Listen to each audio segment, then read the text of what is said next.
Bonjour à tous et bienvenue dans ce nouvel épisode de Plein Phare, le podcast business 100% breton. Nous sommes Mathilde et Yann, deux entrepreneurs brestois dont l'objectif est de mettre en lumière la Bretagne et son dynamisme économique.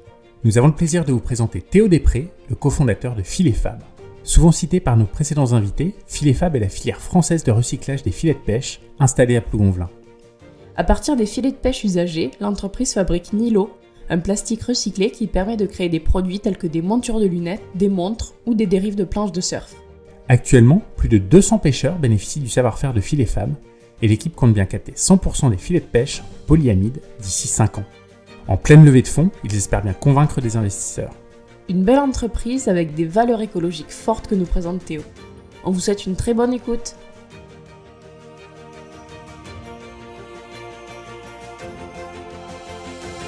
Bonjour Théo, on se retrouve aujourd'hui pour parler de Filet Fab au Totem à Brest. Est-ce que tu peux commencer par nous présenter ce qu'est Filet Fab ? Ouais, alors bonjour à tous.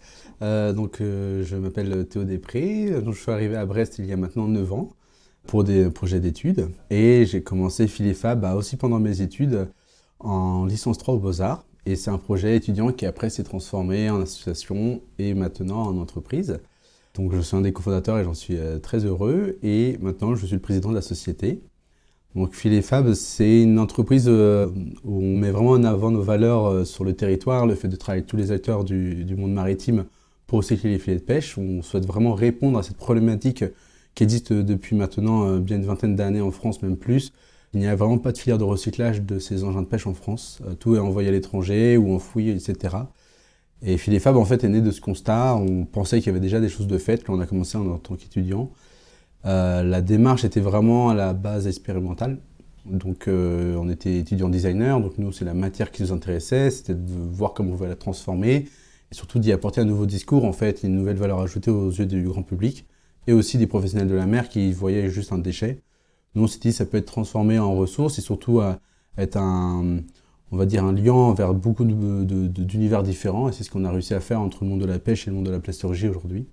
Donc c'était le grand objectif. Alors l'ambition de Filet Fab n'était pas à la base, je dis bien à la base parce que maintenant ça l'est, de devenir industriel. En tant qu'étudiant, on n'avait pas cette vision industrielle du recyclage, mais plutôt une vision transformation, upcycling, low-tech. Mais on s'est rendu compte que ce monde qui est vraiment très intéressant, du low-tech, du recyclage fait maison, entre guillemets, il y a des limites, et ces limites, en fait, les filets de pêche ne peuvent pas l'accepter si on veut les recycler. Tu as dit que tu étais un des cofondateurs. Est-ce que tu peux nous présenter rapidement tes autres associés ? Alors, dans les associés actuels, effectivement, il y a Yann Louboutin, qui est un des cofondateurs et un ami aussi d'études avec lequel j'ai pu créer Filet Fab, qui lui s'occupe beaucoup plus de la partie commerciale et marketing de l'entreprise. En associé, il y a Georges Canal qui nous a rejoint dans l'histoire de Filet Fab en tant qu'associé il y a 1 an maintenant, mais il a une histoire un peu plus longue parce qu'il a été notre consultant industriel pendant 2 ans ou même 3 ans avant. Donc l'histoire a fait qu'aujourd'hui, par l'amitié qui s'est créée et par la volonté de travailler ensemble, il s'est associé. On a également un autre client qui est devenu associé, Frédéric Beausoleil, qui est au-delà d'être un business angel, aussi un apporteur d'affaires dans le monde de la lunette. Et on a un des cofondateurs qui est encore associé, mais qui est parti pour d'autres opportunités professionnelles, Thibaut Huguin, qui est également de l'origine de Filet Fab. Je crois que les filets de pêche représentent à peu près 25% de la pollution marine. J'ai une question un petit peu bête.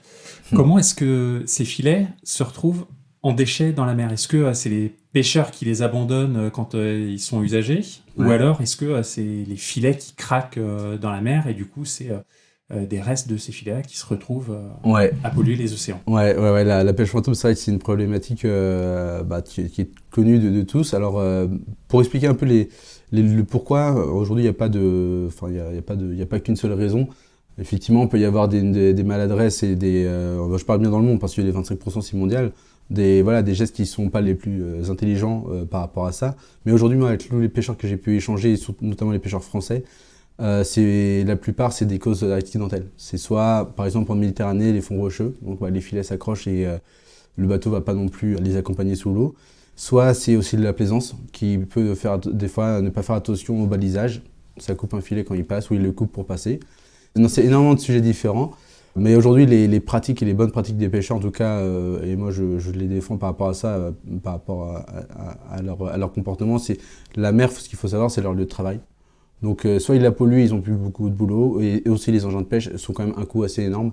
Donc l'idée c'est quand même qu'ils les réutilisent au plus longtemps, et après les ramènent sur les ports dans les déchetteries qui sont là pour accueillir les filets de pêche usagés. Tu disais qu'il n'y avait pas de solution de retraitement actuellement. Un filet de pêche qui est en fin de vie, aujourd'hui, hors filet Fab, c'est quoi sa destinée? Il y a 3 destinées. Il y en a une, c'est le marché européen du déchet. Donc c'est revendre à l'étranger la matière. Bon, ce qui est une sorte quand même de filière de recyclage, mais vraiment après qui est européenne. Donc la valeur ajoutée n'y est pas forcément.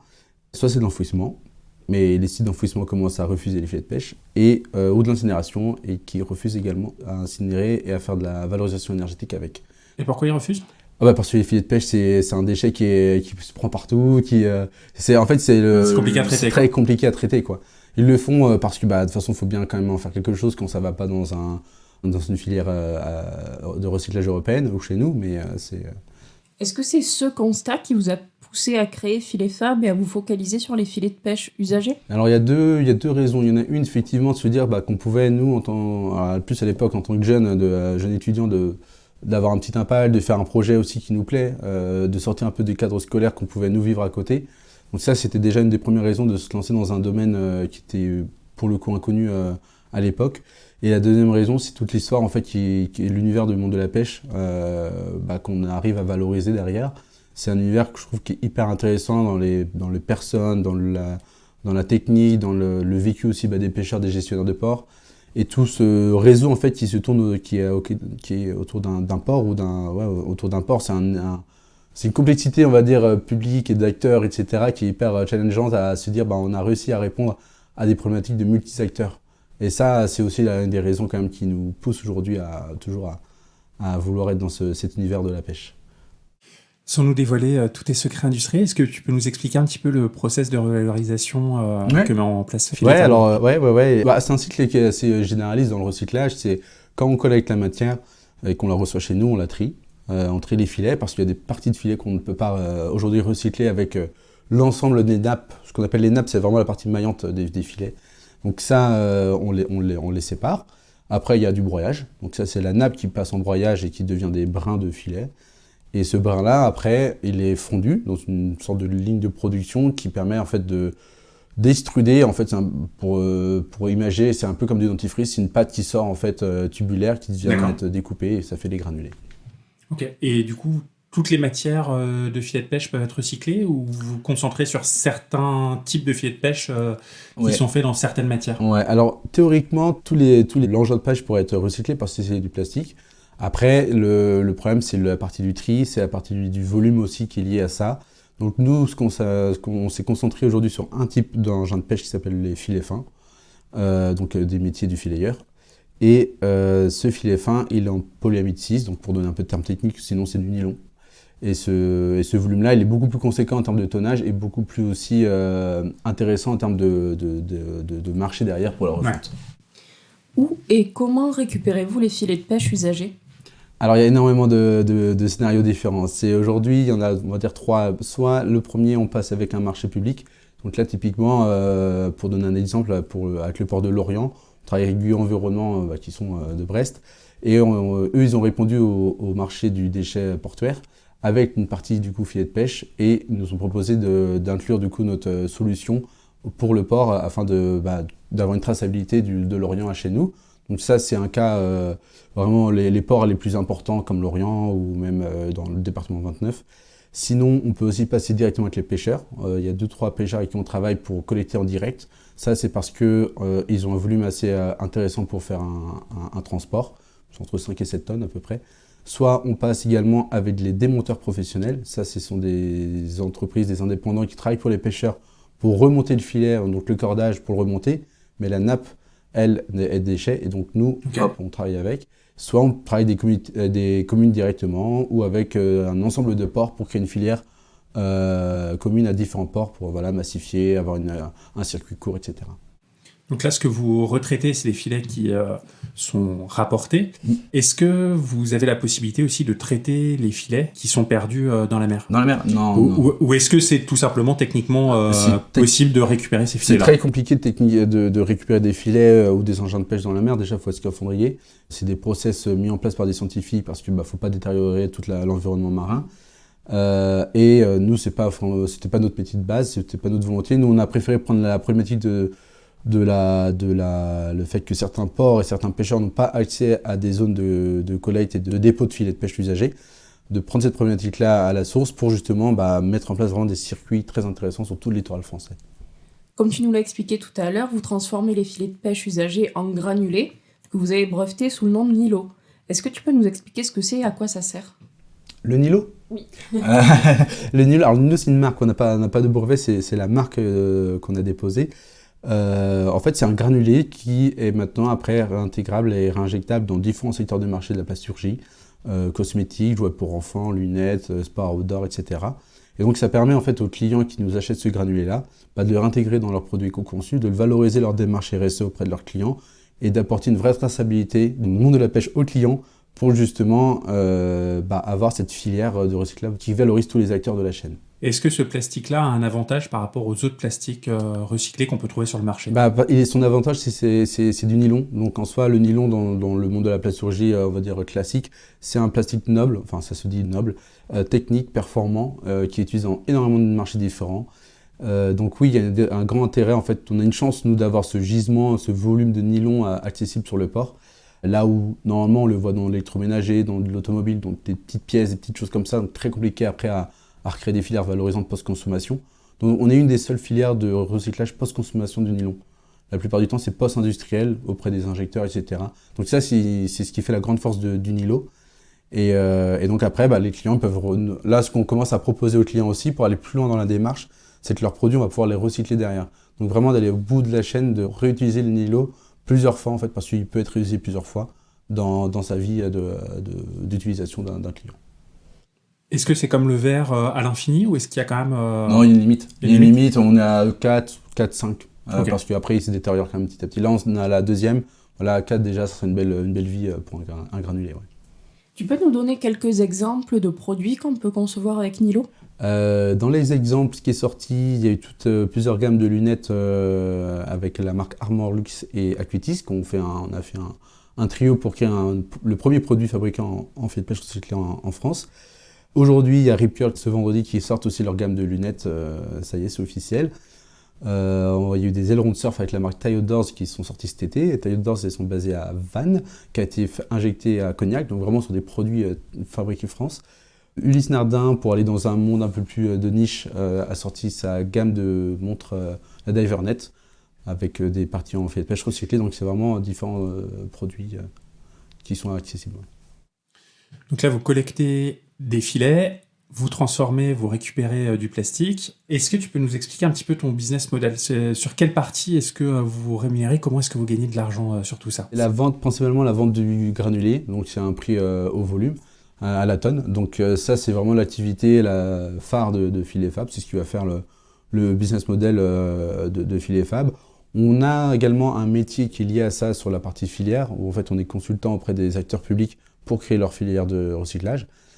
Donc comment qualifier le volume, savoir comment on peut collecter auprès des pêcheurs, etc. Mais c'est une petite partie, donc vraiment c'est la revente après de la matière qui va se devoir de créer un vrai modèle économique, même pour Filet Fab c'est sûr, mais aussi pour toute la filière après nationale, parce qu'il faudra que ça tourne bien avec tous les acteurs. Et les filets de pêche, la matière première, vous les achetez aux pêcheurs ou aux industries?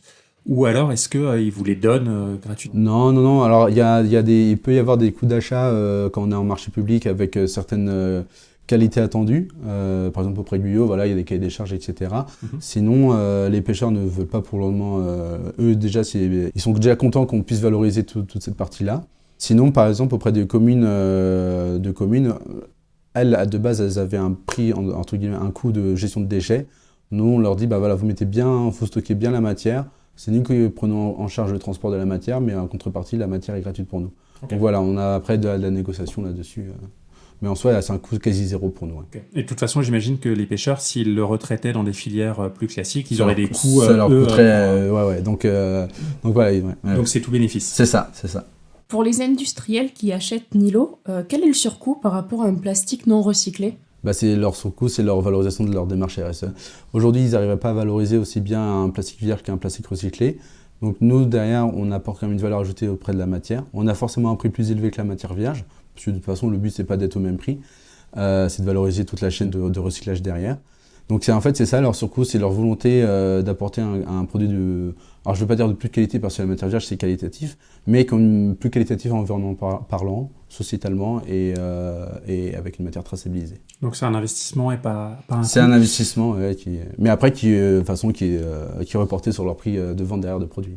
Pour qu'on ait une idée un petit peu plus claire, est-ce que tu peux nous donner l'écart en pourcentage par exemple entre le prix des deux matières ? Alors actuellement, parce que ça va quand même évoluer sur notre business model. Bien sûr. Actuellement, on peut être au double du prix de la matière, Ok. de la matière vierge, quand on va sur du gros volume, parce que sinon le plastique vierge il est aussi cher, comme on a un petit volume.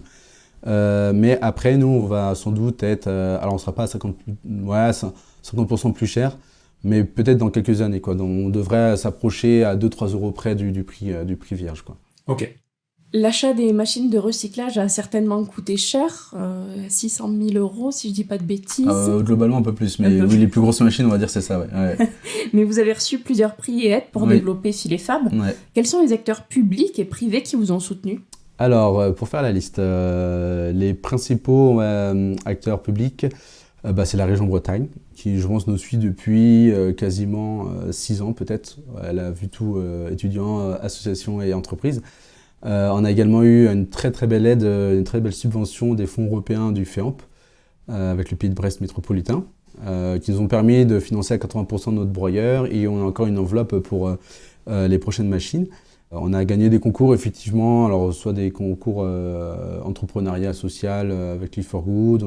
Là, tout récemment, on a gagné le concours trophée RSE de AXA Grand Ouest, un beau trophée qui valorise toute cette démarche-là. Et il y a également aussi France Active Investissement qui sont venus nous aider dès l'année dernière aussi, c'est un de nos partenaires financiers. Ouais. Ensuite, en privé, on n'a pas encore parce qu'on est en pleine levée de fonds, même si on a des lettres d'intention. Mais si, comme Frédéric Beausoleil. Je l'ai dit à Frédéric Beausoleil quand même. Ne l'oublions pas. J'espère qu'il va pas en écouter.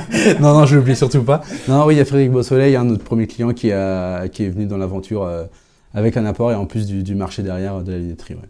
Ça marche.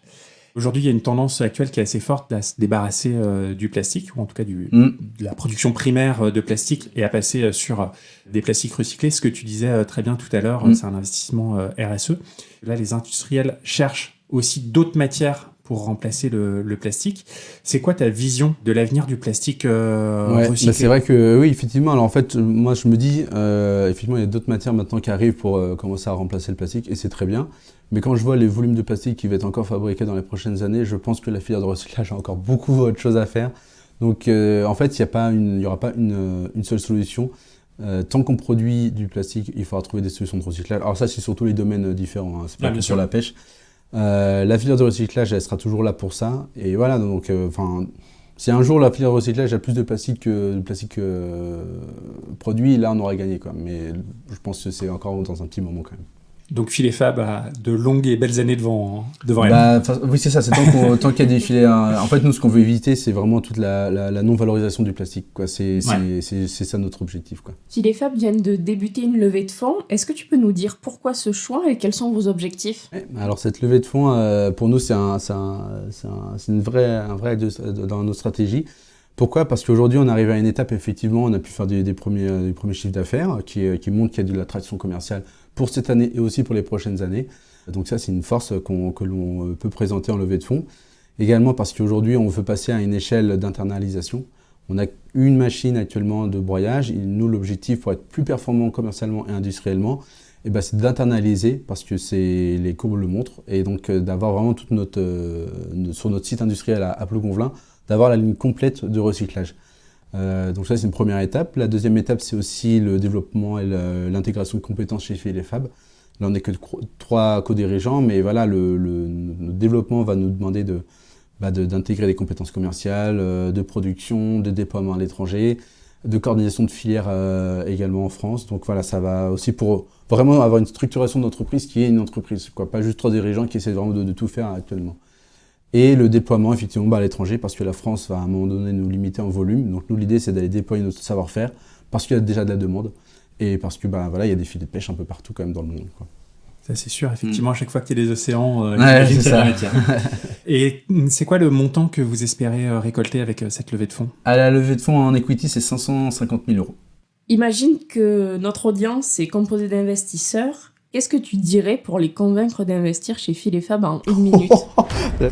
En 1 minute. Non, en fait, nous, aujourd'hui, en tout cas, les investisseurs avec qui on a pu conclure des lettres d'intention tout récemment, c'est vraiment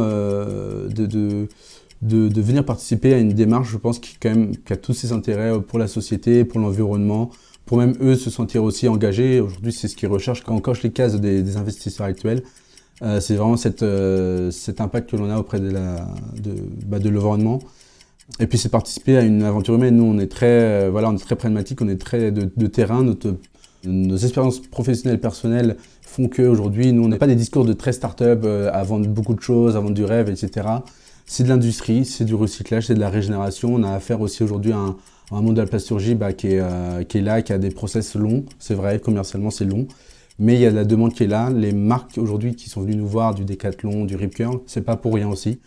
Et les territoires aussi qui maintenant veulent travailler avec Phil et Fab pour recycler leurs déchets, c'est pas pour rien. Donc je pense qu'on a réussi vraiment à créer cette passerelle, c'était l'objectif. Maintenant, c'est de nous aider à les déployer et vraiment à positionner Phil et Fab sur tous les littoraux, là où il y aura de la pêche. La levée de fonds, elle est en cours jusqu'à quand? Alors nous, on souhaite clôturer soit fin d'année, au début d'année 2023. Aujourd'hui, sur 550 000, on a 110 000 euros de LOI. On fait beaucoup de commissions actuellement qui va, je pense, d'ici 3-4 semaines, va augmenter la part de montants validés. Donc voilà, à peu près. Et après, on aura toute une phase de subvention, etc. à aller chercher avec les acteurs publics. Donc, à bon entendeur, pour les investisseurs, il reste encore un petit peu de temps. Oui. Non, au contraire, il faut nous contacter, en tout cas au moins pour découvrir un peu plus le projet s'ils le souhaitent. Ouais. Le 1er janvier 2025, les bateaux de pêche auront l'obligation de recycler les déchets issus de leur activité, donc les filets de pêche. Oui. Est-ce que c'est une bonne nouvelle pour la croissance de Phil et Fab? Ah oui. Ah oui. Ah là, je peux pas dire non. Non, la réglementation, elle est très intéressante parce que, en fait, on se dit qu'il y a 7 ans, alors c'est une question de chance ou de... On n'a pas vu le truc venir comme ça, mais on a bien positionné, je pense, Phil et Fab par rapport à cette réglementation de mettre en place des filières vraiment de A à Z, de collecte et de recyclage. C'est ce qui va demander une traçabilité. Le marché européen aujourd'hui ne répond pas à cette traçabilité réglementaire, donc nous, on l'a. On travaille aujourd'hui avec les acteurs de la fabrication de la pêche, le Drezen, Mondier, on les connaît tous, on s'est déjà rencontrés.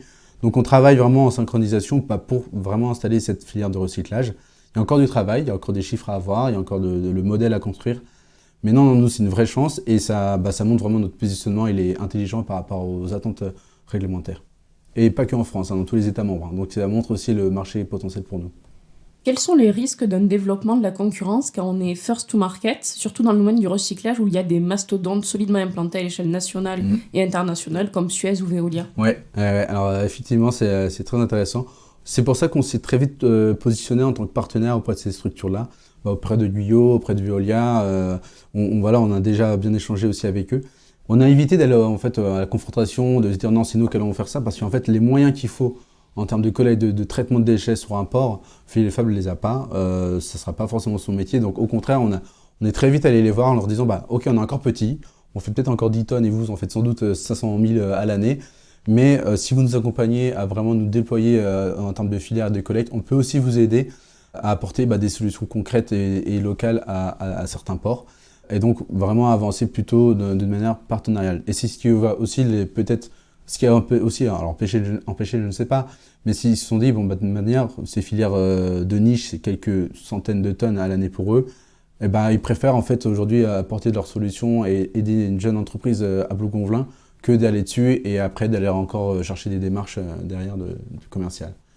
La seule aujourd'hui, nous, la concurrence, comme on pourrait l'empêcher d'arriver, c'est d'aller de sécuriser le volume. C'est pour ça qu'on va très vite hors Bretagne depuis la création de la société, pour aller mettre nos drapeaux, de mettre en place une confiance avec les acteurs, même si on est à l'autre bout de la France, et de leur montrer qu'on peut vraiment les accompagner de A à Z.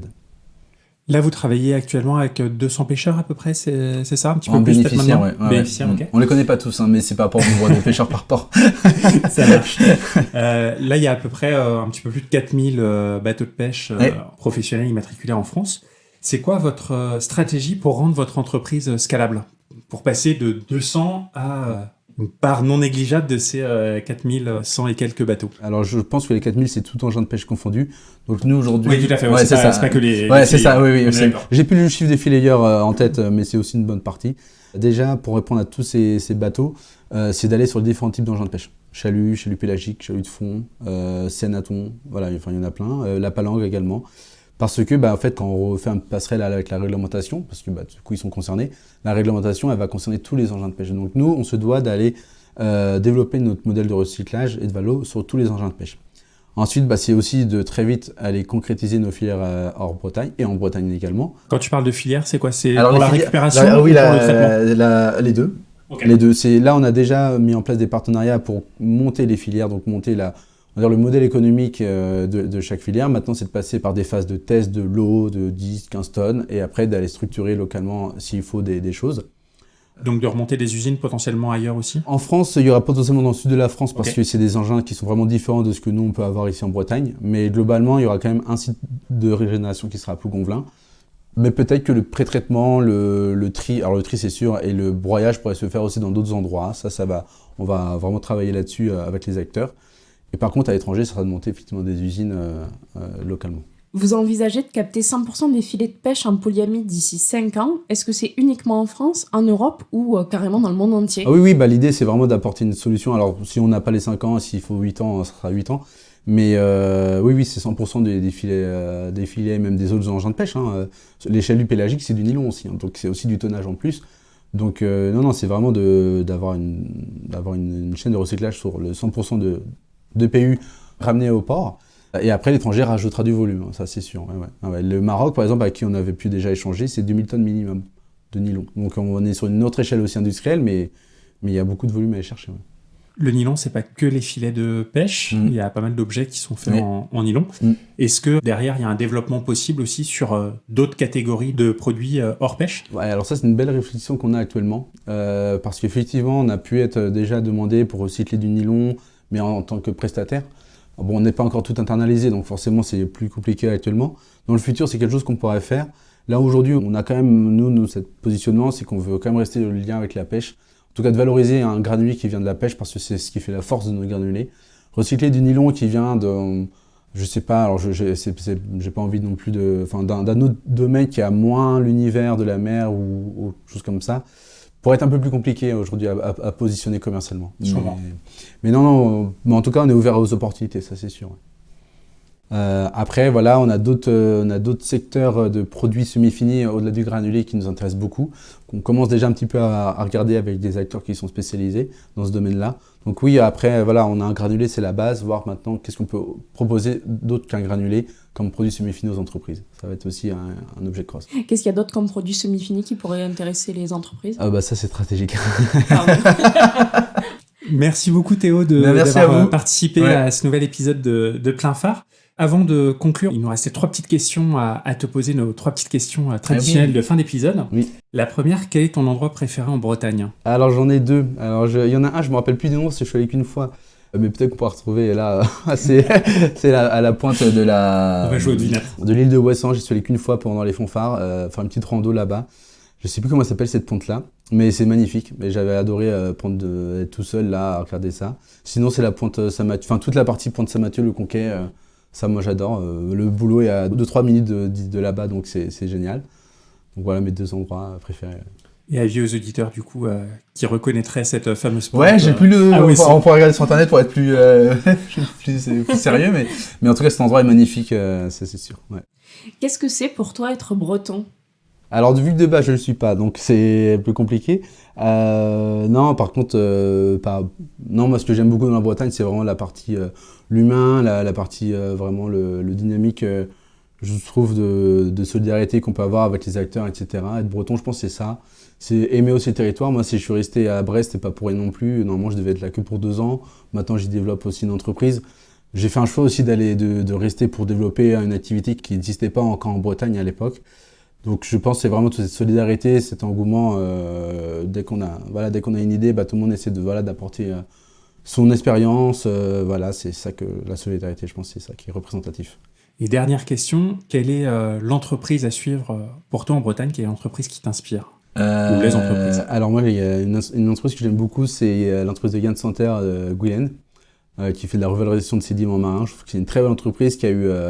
on se connaît depuis pas mal de temps, qui est un peu dans les mêmes étapes que nous, donc c'est hyper intéressant comment il a pu retransformer un produit semi-fini pour le domaine aujourd'hui de l'architecture intérieure, mais qui a aussi des ambitions plus industrielles dans le bâtiment vis-à-vis de son expérience à lui. Donc c'est pareil, c'est super intéressant. Donc j'aime beaucoup cette entreprise-là. S'il faut en citer une autre, alors c'est Umoja que j'aime beaucoup aussi. Pour la valorisation du savoir-faire africain.